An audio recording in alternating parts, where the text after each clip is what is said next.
बहुत स्वागत है आपका। आप देख रहे हैं पक्ष विपक्ष, मैं हूं आपके साथ नेहा दुबे। 2 चरणों में होने वाले छत्तीसगढ़ में 7 नवंबर को 20 सीटों पर और 17 नवंबर को बाकी बची 70 सीटों पर मतदान होना है। बीजेपी छत्तीसगढ़ की 90 सदस्यीय विधानसभा के लिए अब तक अपने उम्मीदवारों की 2 लिस्ट जारी कर चुकी है और इन दोनों लिस्ट को मिलाकर भाजपा छत्तीसगढ़ के लिए कुल 85 उम्मीदवारों के नामों का ऐलान कर चुकी है। अब नवरात्र के पहले ही दिन कांग्रेस ने भी अपनी पहली लिस्ट जारी कर दी है। इसके साथ ही चुनावी जंग भी तेज हो गई है। वहीं बीजेपी के कई दिग्गजों ने आज अपना नामांकन पत्र भरा है और इसमें सबसे बड़ा नाम पूर्व मुख्यमंत्री रमन सिंह का है। रमन सिंह ने आज अपना नामांकन भरा तो उस वक्त उनके साथ गृह मंत्री अमित शाह भी थे। छत्तीसगढ़ में चुनावों की तारीखों की घोषणा होने के बाद पहली बार छत्तीसगढ़ पहुंचे अमित शाह ने राजनांदगांव में एक चुनावी जनसभा को संबोधित करते हुए कांग्रेस पर जमकर हमला बोला। वहीं कांग्रेस भी बीजेपी की रणनीति पर पैनी नजर रखे हुए हैं और हिंदुत्व के हथियार से ही बीजेपी पर हमलावर है। ये रिपोर्ट देखिए।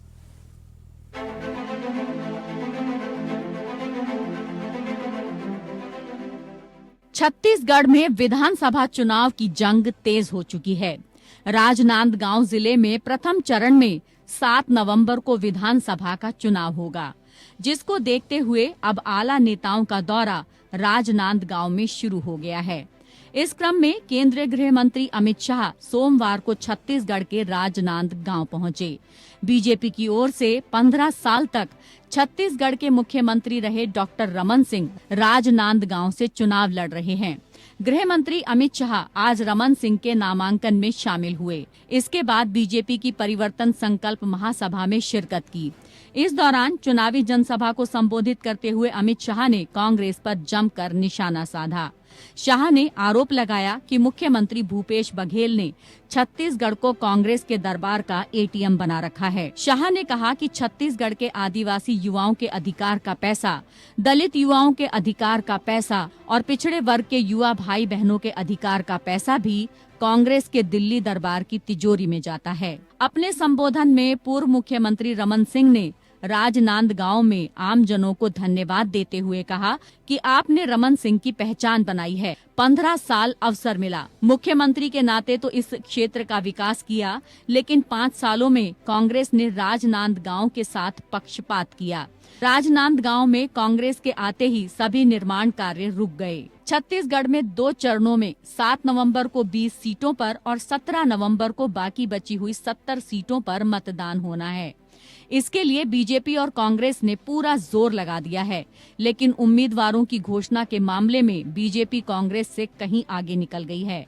बीजेपी छत्तीसगढ़ की 90 सदस्यीय विधानसभा के लिए अब तक अपने उम्मीदवारों की 2 लिस्ट जारी कर चुकी है और इन दोनों लिस्ट को मिलाकर बीजेपी छत्तीसगढ़ के लिए हुए केंद्रीय मंत्री और सांसदों को विधायकी के चुनाव में उतार दिया है। लेकिन पूर्व मुख्यमंत्री और वर्तमान केंद्रीय मंत्री तक को विधायकी के चुनाव में उतार देने वाली बीजेपी ने एक चुनावी रणनीति के तहत इस बार किसी को भी मुख्यमंत्री पद का चेहरा नहीं बनाया है। वहीं नवरात्र के पहले दिन रविवार को कांग्रेस ने छत्तीसगढ़ में 30 उम्मीदवारों की पहली सूची जारी कर दी। कांग्रेस की पहली सूची में बघेल कैबिनेट के सभी मंत्रियों को टिकट मिला है। सीएम भूपेश बघेल पाटन से, deputy CM TS Singhdeo Ambikapur से चुनाव लड़ेंगे। छत्तीसगढ़ विधानसभा चुनाव में कांग्रेस और भाजपा के बीच मुख्य रूप से 10 मुद्दों पर ही असली जंग होनी है। इसमें छत्तीसगढ़, धान किसान, हिंदुत्व मतांतरण, भर्ती में गड़बड़ियां, भ्रष्टाचार, शराबबंदी, जातिगत आरक्षण, सांप्रदायिक हिंसा और कानून व्यवस्था नियमितीकरण और केंद्रीय योजनाओं में देरी का मुद्दा शामिल है। दोनों प्रमुख प्रतिद्वंदी पार्टियां अपने शासनकाल की उपलब्धियों को लेकर भी जनता के बीच पहुंच रही हैं। यानी ये लड़ाई भूपेश शासनकाल के 5 वर्ष बनाम रमन शासनकाल के 15 वर्ष के बीच की होगी। लेकिन मुख्यमंत्री का चेहरा रमन सिंह नहीं होंगे। बीजेपी रमन सिंह के कार्यकाल के अलावा मोदी सरकार की योजनाओं को जन जन तक पहुंचाकर समर्थन मांग रही है। इसमें प्रमुख रूप से महिलाओं को 33% आरक्षण, किसानों के खाते में प्रधानमंत्री किसान सम्मान निधि, निधि, सीधे भेजने, उज्ज्वला और गैस योजना, आयुष्मान भारत योजना, मोदी गारंटी मॉडल की सफलताएं शामिल हैं। दरअसल भूपेश बघेल को घेरने के लिए भाजपा सामूहिक नेतृत्व के आधार पर चुनाव लड़ रही है। भाजपा का सबसे बड़ा ट्रम्प कार्ड प्रधानमंत्री नरेंद्र मोदी ही हैं। इसलिए पार्टी ने चुनाव प्रचार के दौरान भी नरेंद्र मोदी का ज्यादा से ज्यादा कार्यक्रम इस तरीके से लगा रही है कि वो सभी 90 सीटें कवर कर सकें। वहीं सॉफ्ट हिंदुत्व के रास्ते पर चल रही कांग्रेस की भूपेश सरकार किसानों की कर्ज माफी, राम वनगमन पथ, गोधन न्याय योजना से गोबर गोमूत्र की खरीदी, वनोपज खरीदी, राजीव गांधी किसान न्याय योजना, पुरानी पेंशन योजना, स्वामी आत्मानंद अंग्रेजी स्कूल, बेरोजगारी भत्ता, बिजली बिल हाफ, राजीव युवा मितान क्लब, मुख्यमंत्री हाट बाजार क्लिनिक, हमर लैब, नरमा गरमा धुरवा जैसी बड़ी योजनाओं के साथ चुनाव मैदान में हैं।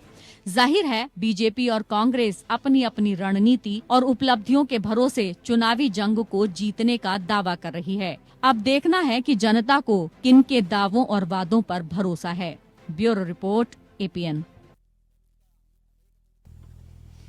तो मुख्य मुकाबला कांग्रेस और भारतीय जनता पार्टी के बीच में है, लेकिन कितनी टक्कर मजबूती से कौन सी पार्टी लड़ पाएगी ये वाकई देखने वाली बात होगी। हालांकि कांग्रेस ने नवरात्र के पहले दिन अपनी लिस्ट की जारी कर दी है, जिसमें 30 उम्मीदवारों की पहली ये सूची जारी की गई है।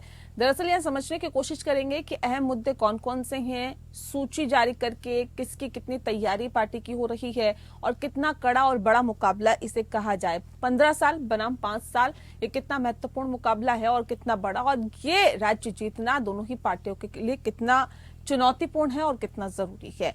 तफसील से चर्चा करने के लिए खास मेहमान हमारे साथ मौजूद हैं। नीता वाजपेयी जी हमारे साथ हैं, नेता है भारतीय जनता पार्टी की, बहुत स्वागत है आपका। डॉक्टर कुलदीप मलिक जी हमारे साथ जुड़ गए हैं, कांग्रेस के नेता हैं, आपका भी बहुत स्वागत है।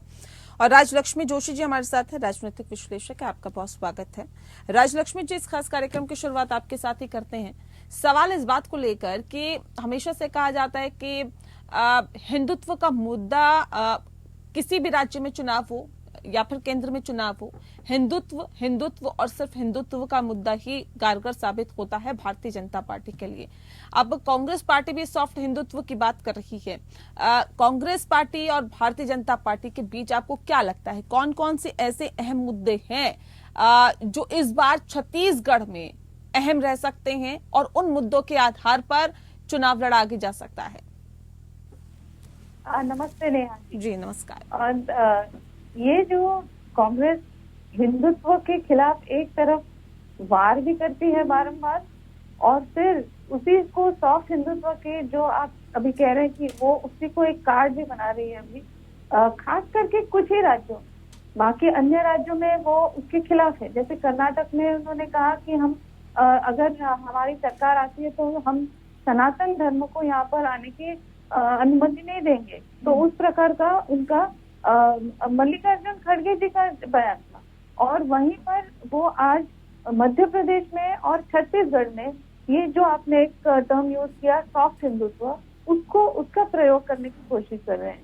लेकिन जहां तक मेरी समझ है, कांग्रेस अगर ये हिंदुत्व, सॉफ्ट हिंदुत्व, ये इन मामलों में अगर पड़ती है और उस पर अगर वो फोकस करती है तो वो वीक पड़ जाएंगे, क्योंकि इसमें एक तो क्या है कि भाजपा का उस पर ज्यादा पकड़ है, और ये सॉफ्ट हिंदुत्व की जो बात करते हैं तो उसमें क्या हो जाता है कि लोगों को उसमें थोड़ी सी उनकी हिपोक्रेसी दिखती है, क्योंकि वही लोग सनातन धर्म के विरुद्ध बात करते हैं, राष्ट्रीय और मतलब ये अवसरवादी है और सनातन धर्म का इस्तेमाल भी अपने फायदे के लिए और अपने हित के हिसाब से और अपने मौके के हिसाब से देखते हैं। ठीक है कुलदीप जी, मैं सीधा रुख आपका कर लेती हूँ, मैं आती हूँ राजलक्ष्मी जी, एक सेकंड।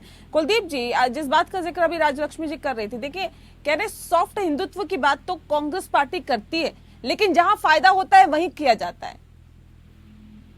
देखिए मियाँ जी, सबसे पहले तो मैं ये बता दूं कि जब भी चुनाव आते हैं तो चुनाव के अंदर हम हिंदुत्व पे चले जाते हैं, हम हिंदू मुस्लिम पे चले जाते हैं। और शायद मैं एक ऐसा इंसान हूँ, भले ही मैं कांग्रेस की तरफ से पक्ष में रख रहा, क्यों भाई राजनीति के अंदर ये दूसरे मुद्दे नहीं होने चाहिए क्या? मैं कह रहा राजनीति के अंदर इस देश की शिक्षा व्यवस्था की बात नहीं होनी चाहिए क्या? राजनीति तो क्यों चले जाते हैं सर, क्यों चले जाते हैं हिंदुत्व पर, क्यों चले जाते हैं जाति पर, क्यों होता है इनका जिक्र? क्यों आप लोगों को लगता है कि नहीं नहीं अब तो हिंदुत्व का मुद्दा उठाना जरूरी है, या फिर जाति का मुद्दा उठाना जरूरी है, या जाति जनगणना का मुद्दा उठाना जरूरी है? क्यों नहीं शिक्षा की बात करते, क्यों नहीं रोजगार की बात करते? क्यों आप ऐसी पार्टी को रिकॉग्नाइज कर रहे हैं जहां पर इन मुद्दों को नहीं उठाया जा रहा? नहीं निया जी, एक बात बताओ, देखो एक्चुअली हो क्या रहा। हाँ। अगर भारतीय जनता पार्टी के साथ में जो है टक्कर लेनी, तो भारतीय जनता पार्टी को इन्हीं की भाषा में जवाब देना पड़ेगा। भारतीय जनता पार्टी ने पूरी देश को धर्म के आधार पर बांट दिया। अब अगर कांग्रेस के अंदर जातीय जनगणना की बात हो रही, तो अब इनके पेट में दर्द हो रहा। आप तो पूरे देश को धर्म के नाम पे बांटेंगे, और अगर कांग्रेस अब कहीं न कहीं जातिगत जनगणना की बात कर रही है, तो आप जाति के नाम पे बांटने की कोशिश कर रहे हैं, वो धर्म के नाम पे बांट रहे हैं, आप जाति के नाम पे बांट रहे हैं। आप इस बात को एक्सेप्ट कर रहे हैं कुलदीप मलिक जी कि वो तो धर्म के नाम पर बांट रहे हैं देश को, लेकिन हम जाति के नाम पर बांटेंगे? तो यानी कि काट ढूंढ लिया आपने भारतीय जनता पार्टी की। बिल्कुल मैडम, जैसे को तैसा करा जाएगा, जब तो इनको जवाब मिलेगा। अब सबके पेट में दर्द हो रहा है, और मीडिया मतलब ये मुद्दा आपकी भावनाओं से जुड़ा हुआ नहीं है, राजनीति से जुड़ा हुआ है। आपको लगता है कि इसका लाभ आपको मिलेगा, इसलिए आप इस तरह की जातिगत जनगणना की बात कर रहे हैं चुनावों से आने पहले। एक बात बताओ मैडम, अगर राजनीति के अंदर कोई मुद्दा आ रहा, तो ऑब्वियसली कोई भी राजनीतिक दल है वो अपने राजनीतिक फायदे के लिए उसको लेकर आ रहे। तो बोलिए, राजनीतिक फिर पिछड़ों की बात मत करिए ना, फिर आप गरीबों की बात मत करिए ना, मत करिए कि उनको उनका हक दिलाएंगे। बोले हमें लाभ लेना है, चुनाव सर पर है, इसलिए हम जातिगत जनगणना की बात कर रहे हैं। बोलिए खुलकर। गरीबों की बात क्यों ना करें हम? भ्रष्टाचार की बात क्यों ना करें? करिए आर्थिक आधार पर जनगणना की बात क्यों नहीं करते आप लोग? बात क्यों ना करें मैडम? आप क्या बात कर रहे हैं? फिर आर्थिक आधार पर जनगणना की बात क्यों नहीं करते आप? नहीं, किसके आधार पर? आर्थिक आधार पर गरीबों की बात कर रहे हैं ना, करिए आर्थिक आधार पर जनगणना होगी। जो गरीब है, जिनको नहीं खाना मिल पा रहा, उनके उत्थान के लिए हम काम करेंगे। होनी चाहिए, आर्थिक आधार पर भी होनी चाहिए, जाति के आधार पर भी होनी चाहिए। मुझे एक बात आप तो दोनों हाथों में लड्डू चाहते हैं, ऐसे नहीं होता ना। चिट भी मेरी पट भी मेरी, ऐसे थोड़ी होता है। नहीं, कैसे होता है आप बता दो, कैसे होता है? एक स्टैंड रखना पड़ेगा कांग्रेस पार्टी को। नहीं, एक स्टैंड कैसे रखना पड़ेगा भाई? आप क्या बात कर रहे हैं मैडम? एक स्टैंड कैसे रखना पड़ेगा? अब एक बात बताओ, ये तो पूरे देश को धर्म में बांटते हैं, हिंदू मुस्लिम में बांटते हैं। भारतीय जनता पार्टी के पास केवल और केवल इस देश कह दीजिए हम भी दलगत राजनीति करते हैं, हम उससे अलग नहीं है, हम उससे परे नहीं है। नहीं, मैं तो खुल के कह रहा, जैसे को तैसा करना पड़ेगा। और अब इनके चेहरे देखो किस तरीके से पूरी भारतीय जनता पार्टी के अंदर खलबलाहट मच रही। और मैडम आपके टीवी चैनल के माध्यम से ये बता दूं, ये तो देश को कांग्रेस मुक्त करने की बात कर रहे थे, अब धीरे धीरे पूरा देश भाजपा मुक्त जो है देश बना देगा। ये हिमाचल नहीं, वक्त बताएगा, वो तो देखिए वक्त बताएगा। आप तय नहीं करेंगे ना कुलदीप मलिक जी, तय नहीं करेंगे क्या होगा, भविष्य के गर्त में है। आने वाले वक्त में स्पष्ट हो जाएगा जनता ने किसको जनादेश दिया है और किसकी सरकार बनाएगी। बहरहाल नीता जी, तो आपके ही सर्वे बता रहे, मीडिया के सर्वे बता रहे, और इनके इंटरनल आपके पक्ष में नहीं आता तो आप तो उसको नकार देते हैं। अब आपके पक्ष में है तो आप सर्वों का हवाला दे रहे हैं, मत दीजिए ना। इससे पहले जितने सर्वे आए थे सब आपके अगेंस्ट थे, तब आप उनको नकार रहे थे। खैर मत आइए उन मुद्दों पे, बहुत लंबा चला जाएगा। नीता जी, सवाल इस बात को लेकर, आप लोग तो देखिए कहते हैं कि छत्तीसगढ़ जो है भूपेश बघेल सरकार ने एटीएम बना दिया है, यहाँ से पैसा ले जाके दिल्ली में दे देते हैं। क्यों आपको ऐसा लगता है? सरकार उनकी है, चला रहे हैं बेहतर तरीके से, तो जनता डिसाइड करेगी ना।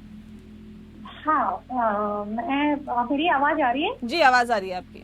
जी, मैं पहले छत्तीसगढ़ जो है अटल बिहारी वाजपेयी, आदरणीय अटल बिहारी वाजपेयी जी द्वारा संपन्न किया हुआ उनके कार्यों का एक उनकी कार्य क्षमता शैली वहाँ पे छत्तीसगढ़ में दिखती है। और सबसे बड़ी बात है कि ये किस चीज की बात करेंगे? जनगणना की बात नहीं करेंगे तो क्या भूपेश बघेल जी के जो कारनामे उनकी बात करेंगे? उनके ओएसडी जो जेल गए हैं उनकी बात करेंगे? उनके सेक्स रैकेट के वीडियो की बात करेंगे? या जो पावर प्लांट का उद्घाटन प्रधानमंत्री मोदी जी ने किया था जिसका विरोध कर रहे थे, स्टील प्लांट का, उसकी बात करेंगे? किस चीज की बात करेंगे? 4 सिलेंडर मुफ्त देना था वो नहीं दिया, उसकी बात करेंगे? या 5 आप किसकी बात कर रहे हैं अपना बताइए ना। उन 15 सालों के शासन की बात कर रहे हैं जो रमन सिंह का शासनकाल था, या फिर मोदी सरकार की योजनाओं की बात कर रहे हैं? आप किसकी बात कर रहे हैं ये बताइए। उनको तो छोड़ दीजिए, जिसकी बात करेंगे कर लेंगे, जनता के सामने रख देंगे। आप किसकी बात कर रहे हैं? नहीं, मैं आप ही की बात का जवाब दे रही हूँ कि ये इसीलिए जाति जनगणना भी नहीं, सर्वे, आधे अधूरे सर्वे की बात करेंगे, क्योंकि वो अपने कोई 5 साल का कुछ रिपोर्ट कार्ड दे ही नहीं पा रहे हैं। सारे एकदम करप्शन में लिप्त, ओएसडी, पीए, सारे जो करप्शन में लिप्त है, किस बात की बात करेंगे? आपने इनसे क्वेश्चन मैं पूछ रही हूँ, क्या चार्ज सिलेंडर आपने मेरे दिया क्वेश्चन का तो जवाब दे दीजिए नीता जी। आपने दिए, पहले तो मेरे क्वेश्चन का जवाब दीजिए ना, बाद में सवाल कर लीजिएगा। अभी तो आप जवाब देने के लिए बैठे हैं यहाँ पर। नीता जी, आप किसकी बात करेंगे? उन 15 सालों की बात करेंगे जो रमन सिंह के कार्यकाल था, या फिर अब 2014 के बाद जो मोदी सरकार का कार्यकाल चल रहा है उसकी बात करेंगे? किसकी बात करेंगे? जनता को किस बात के बीच? एक मिनट, रमन सिंह जी ने छत्तीसगढ़ को पावर हब बनाया था, आपको मालूम है? उन्होंने 50% महिलाओं को आरक्षण दिया था पंचायत में, पता है इन्होंने क्या किया? और मैं दिखा दूं, तो रमन सिंह और आपकी सरकार को क्यों चलता कर दिया छत्तीसगढ़ की सरकार, छत्तीसगढ़ की जनता ने? बताइए ना, इतना अच्छा काम आप लोगों ने किया था। नहीं, बिल्कुल। एक चीज जान लीजिए, छत्तीसगढ़ की जनता का जो भी मूड था वो हमारे सर आंखों पे, लेकिन छत्तीसगढ़ की जनता ने देख लिया कि हमने ये जो भाजपा सरकार ने किया था उसको चेंज करके कांग्रेस को लाए। कांग्रेस क्या कर रही है अच्छी तरह से जनता ने देख लिया। तो जैसा कि मैं बता रही हूँ, 2004 से 2024 में इन्होंने 4 करोड़ रुपए कांग्रेस ने दिए छत्तीसगढ़ को, जबकि छत्तीसगढ़ में अभी प्रेजेंट में हमारी सरकार नहीं है, फिर भी मोदी सरकार ने 3,01,000 करोड़ रुपए छत्तीसगढ़ को दिए हैं। ये आप सोच लो, जब जनता सोचेगी कि जब किसने किसको कितना दिया है, ये तो आप रैलियों में बता ही रहे हैं। नीता जी, चेहरा कौन होगा? हमारे सीएम का चेहरा कौन होगा? प्रधानमंत्री मोदी जी ने कहा कमल होगा तो कमल ही होगा। और हार किसके सर फोड़ी जाएगी? किसी के सर नहीं, हार होगी ही नहीं। तो जीत होगी तो चेहरा मोदी के सर बंधेगा, लेकिन हार होगी तो किसी की हार नहीं होगी। नहीं, आप कैसे कह सकते हो हार होगी? मैं तो पूछ रही हूँ, मैं तो जीत का भी पूछा, हार का भी पूछ रही हूँ, सवाल पूछा मैंने। हम केवल जीत की बात करते हैं, हम सिक्सर मारते हैं, हम केवल जीत की बात करते हैं, और छत्तीसगढ़ में हम जीत के आएंगे, 100% जीत के आ रहे हैं। राजलक्ष्मी जी, मुकाबला कितना बड़ा, कितना चुनौतीपूर्ण और कितना चैलेंजिंग लग रहा है यहाँ पर? क्या लगता है कि कड़ी टक्कर मिल रही है एक दूसरी पार्टी को? जी, बड़े कांटे की टक्कर है यहाँ पर।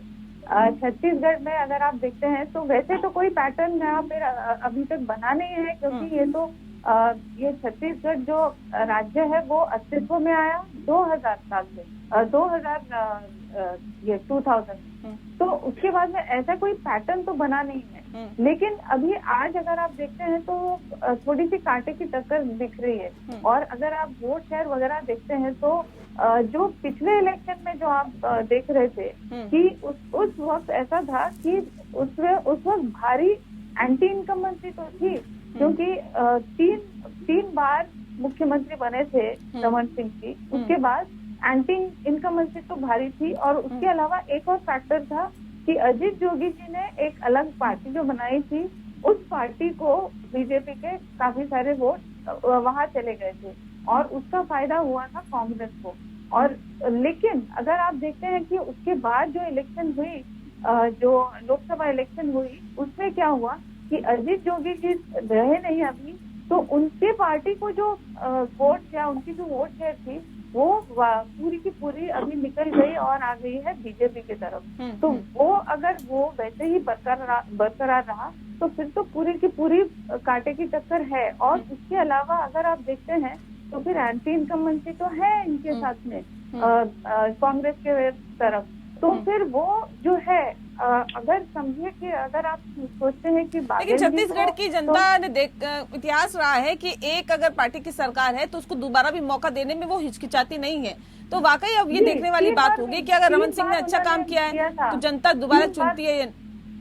जी 3 बार उन्होंने मौका दिया था रमन सिंह को। रमन सिंह ने अच्छा काम किया होगा तो ऑफकोर्स मिलेगा मौका, और अगर भूपेश बघेल ने अच्छा काम किया है तो वहाँ जनता ऐसा हम कह नहीं सकते, क्योंकि जैसे मैंने कहा कि काफी सारे करप्शन के चार्जेस हैं, और जो हिंदुत्व की जो आप बात कर रहे हैं उसमें भी करप्शन के कुछ चार्जेस हैं। जैसे आप जो कह रहे थे कि वो जो गोधन गोमूत्र वो सब जो बनाने की जो उनकी जो स्कीम है उसमें भी करप्शन के चार्जेस हैं, तो फिर वो उनके खिलाफ भी जा सकता है वही चीज। तो और इसके अलावा अगर आप देखते हैं कि प्रधानमंत्री मोदी जी ने इसमें छत्तीसगढ़ में खास तौर से वो जो महिलाएं हैं और ट्राइबल जो महिलाएं हैं उनको मिलेट और मतलब ये सारी चीजों में उन्होंने उनको बहुत सारा इंकरेजमेंट किया है। और महिलाएं अगर आप देखते हैं तो छत्तीसगढ़ में महिलाओं की वो जो वोटर शेयर है वो ज्यादा है पुरुषों के कंपैरिजन में, तो वो उनके फायदे में जा सकता है। भाजपा को उस ये जो महिला आरक्षण बिल जो है और ये सारी जो उपलब्धियां दे रहे हैं मोदी जी, तो उसके वो तो कहाँ उपलब्धि मिली मैम? ये तो मिलेगी 2029 में, और वो भी मिलेगी या नहीं मिलेगी ये भी कहा नहीं जा सकता। बहरहाल लेकिन वो एक लोकसभा में राज्यसभा में पास हो गया, राष्ट्रपति के हस्ताक्षर हो गया, अलग चीज है, अलग चीज है। तो वो उनके क्रेडिट में तो जाता है क्योंकि उन्होंने पास तो किया है। हाँ। तो वो एक नहीं, जनता को लाभ तो नहीं मिले, महिलाओं आपको हमको लाभ कब मिलेगा वो एक बड़ा सवाल है ना। बहरहाल बहुत शुक्रिया, मेरे पास वक्त की कमी है, बहुत शुक्रिया आप सभी का हमारे साथ इस खास चर्चा में शामिल होने के लिए। पक्ष विपक्ष में फिलहाल के लिए इतना ही, नमस्कार।